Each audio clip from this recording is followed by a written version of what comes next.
नहमदुहु व नुसल्ली अला रसूलिहिल करीम अम्मा बाद बिस्मिल्लाहिर रहमानिर रहीम अस्सलामु अलैकुम व रहमतुल्लाहि व बरकातुहू। तीन लोगों की कुर्बानी कबूल नहीं होती। मोहतरम नाजरीन, ईद कुर्बान पर कुर्बानी करने के फ़ज़ाइल व बरक़ात और सवाब से हम मुसलमान बखूबी वाकिफ़ हैं। कुर्बानी करने के हवाले से हज़रत आयशा रज़ियल्लाहु ताला अन्हा से रिवायत है कि नबी करीम सल्लल्लाहु अलैहि वसल्लम ने फरमाया, कुर्बानी के दिन आदम का बेटा कोई ऐसा अमल नहीं करता जो अल्लाह को खून बहाने यानी जानवर की कुर्बानी करने से ज्यादा महबूब हो। वो जानवर कयामत के दिन अपने सींगों, खुरों और बालों समेत आएगा, नेकी के पलड़े में रखा जाएगा। कुर्बानी के जानवर का खून जमीन पर गिरने से पहले अल्लाह की बारगाह में शर्फ कबूलियत हासिल कर लेता है। इसलिए खुश दिली से कुर्बानी किया करो।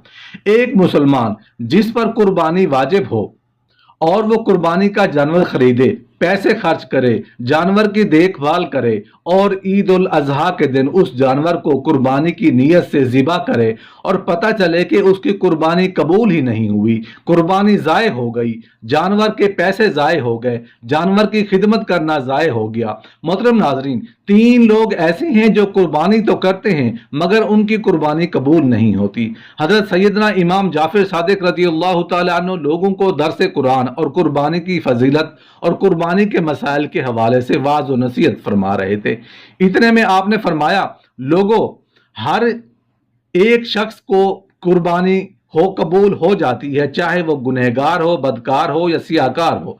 अल्लाह जल्ला शान हो उसकी कुर्बानी भी कबूल फरमा लेते हैं। दुनिया में तीन बदकिस्मत लोग ऐसे हैं जिनकी ना तो कुर्बानी कबूल होती है, ना हज कबूल होता है और ना ही कोई नमाज कबूल होती है। लोगों ने पूछा, हजरत वो बदकिस्मत तीन लोग कौन हैं जिनकी कुर्बानी कबूल नहीं होती?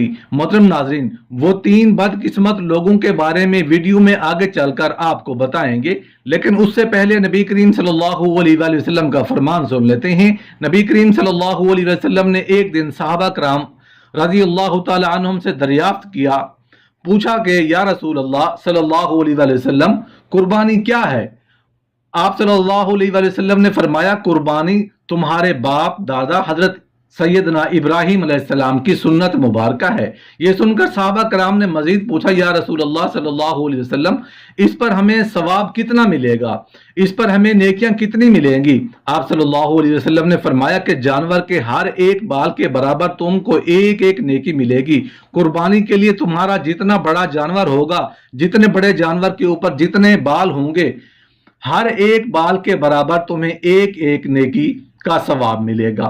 नबी करीम सल्लल्लाहु अलैहि वसल्लम ने अपनी प्यारी बेटी हजरत फातिमा ज़हरा रज़ियल्लाहु ताला अन्हा को फरमाया, बेटी फातिमा, उठो, कुर्बानी के जानवर के पास रहो। आपके नाम का जो जानवर अल्लाह की बारगाह में कुर्बान होने जा रहा है, अपने घर में उस जानवर के बिल्कुल करीब रहो। ये सुनकर हजरत फातिमा रज़ियल्लाहु ताला अन्हा ने वजह पूछी कि अब्बा हुजूर, इसमें क्या हिकमत छुपी है कि मैं जानवर के क्यों पास रहूं, बिल्कुल करीब क्यों रहूं? आप सल्लल्लाहु अलैहि वसल्लम ने फरमाया, बेटी फातिमा, वो इसलिए कि उस जानवर के खून का पहला कतरा जमीन पर गिरते ही अल्लाह जल्ला शानहू तुम्हारे पिछले तमाम गुनाहों को मिटा देगा, खत्म कर देगा।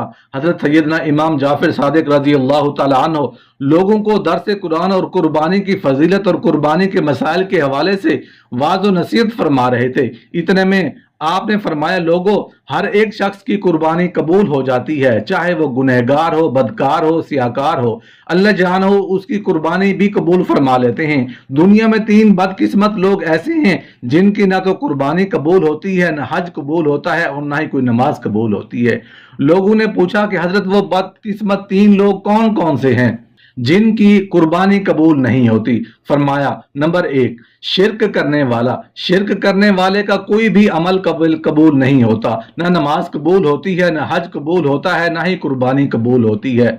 शिरक क्या है? अल्लाह के साथ किसी को शरीक ठहराना, अल्लाह के दरवाजे को छोड़कर किसी गैर के दरवाजे पर जाकर भीख मांगना, मुश्किलात का हल मांगना, ये शिरक है। हमारे मुआशरे में ये बात आम है कि बहुत सारे लोग पीरों फकीरों के मज़ारों पर जाते हैं और वहां जाकर सजदे भी करते हैं और कहते हैं कि बाबा जी, हमें औलाद नसीब फरमा, हमारी मुश्किलात हल फरमा, ہمارے دکھڑے دور فرما۔ یہ لوگ کتنا بڑا گناہ کر رہے ہیں۔ اس گھٹیا آہوزاری کو سن کر جو اللہ کا ولی ہوتا ہے وہ بھی اس پر لعنت کر رہا ہوتا ہے، اور بدبخت انسان، تیرا خدا میں تو نہیں، تو کیوں مجھے فرعون بنانا چاہتا ہے؟ میں نے کبھی خدائی کا دعویٰ نہیں کیا، میں تو اللہ کا بندہ ہوں جس کے دروازے پر جا کر میں رحمت کی بھیک مانگتا تھا۔ اس کے دروازے پر جا کر سجدہ کیوں نہیں کرتا؟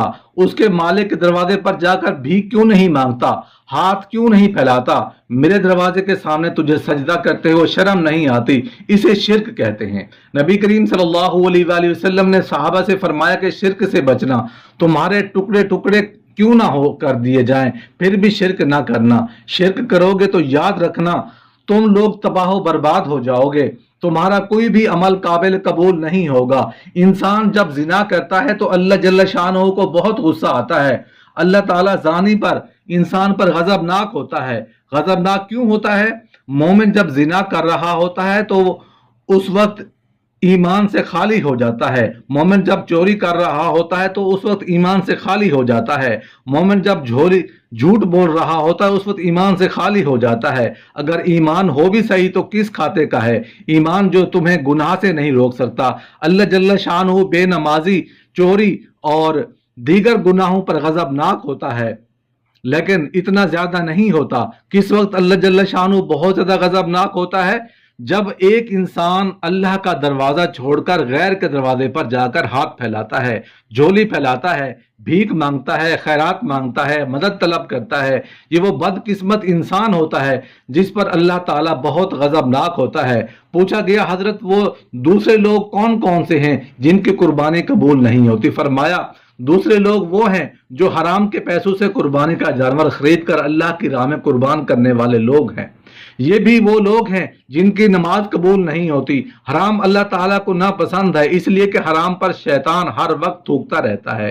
حرام اپنی اولاد کو کبھی نہ کھلانا۔ حرام تمہاری اولاد کی آنکھ سے شرم و حیا چھین لے گا، تمہاری اولاد کو بے حیا بنا ڈالے گا، تمہاری اولاد کو بے غیرت بنا ڈالے گا۔ پوچھا گیا حضرت تیسرے بدبخت لوگ کون ہیں جن کی قربانی قبول نہیں ہوتی؟ فرمایا وہ ہیں سود کا کاروبار کرنے والے، سود کا بزنس کرنے والے لوگ جو مجبور کو کم پیسے دے کر زیادہ وصول کرتے ہیں۔ فرمایا تین لوگوں کے علاوہ گنہگار ہو، بدکار ہو، سیاکار ہو، مسلمان ہو، ہر ایک انسان کی قربانی قبول ہو جاتی ہے۔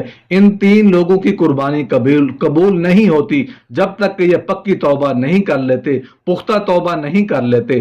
اصل میں قربانی کی حقیقت تو یہ ہے کہ بندہ خود اپنی جان کو اللہ کے سامنے پیش کر رہا ہوتا ہے، اپنی جان کی قربانی پیش کر رہا ہوتا ہے۔ اللہ جل شانہ کو یہ گوارا ہرگز نہ ہو کہ اللہ جل شانہ نے فرمایا کہ لوگوں تم جانور ذبح کرو، تم ہمارے نام پر جانور ذبح کرو، ہم یہی سمجھیں گے کہ تم نے خود کو ہمارے نام پر قربان کر دیا۔